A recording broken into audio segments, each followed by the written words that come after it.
un corbeau anonyme continue de polluer l'enquête portant sur l'assassinat du petit Grégory, en 1984, dans les Vosges.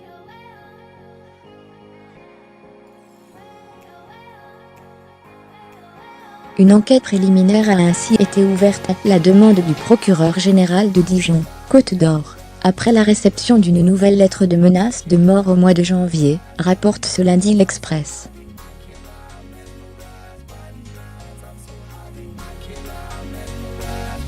Ce courrier, adressé au nom de Jean-Jacques Bosc, chargé de représenter l'accusation dans l'affaire Grégory, a été envoyé au cours du mois de janvier au palais de justice de Dijon, dans une enveloppe tamponnée par la poste.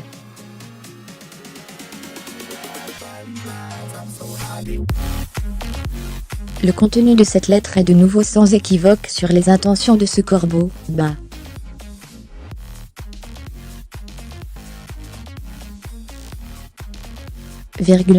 pour le petit Grégory, tu ne sauras jamais la vérité. Il y a un sac qui t'attend.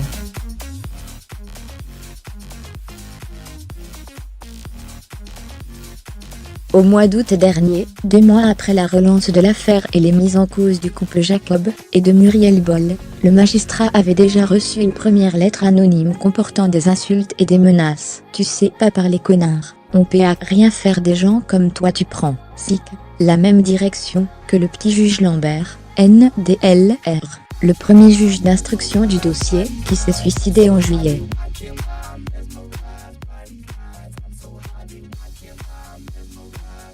Il y a un sac qui t'attend. Tu sauras jamais pour le petit, avait écrit ce mystérieux correspondant.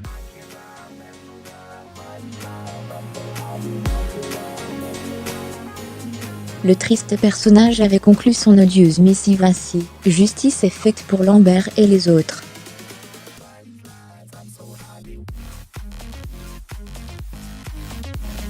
Gendarmes et flics, sic, à voir. Les 2 courriers ont été versés au dossier de l'instruction de l'affaire Grégory.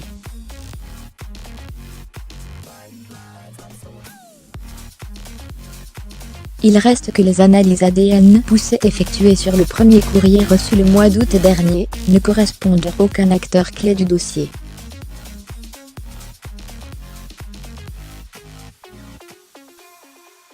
De nouvelles investigations vont être menées sur le deuxième courrier. L'Express évoque la recherche d'éventuelles traces ADN et des investigations auprès de la Poste dans le but de retrouver le lieu de domiciliation du nouveau corbeau.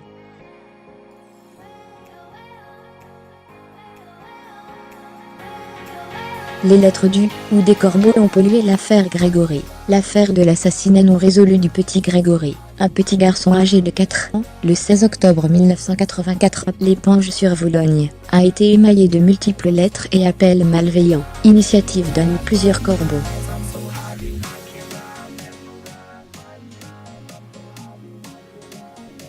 De nombreuses lettres d'insultes ont ainsi été reçues par les grands-parents de Grégory.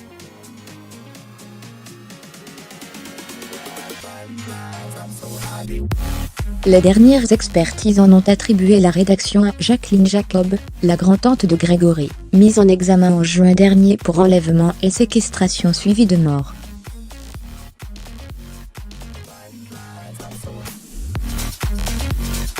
Des soupçons que cette femme conteste vigoureusement. En revanche, l'identité de l'auteur de la lettre de revendication de l'assassinat de Grégory, postée quelques minutes après son enlèvement, reste une totale énigme.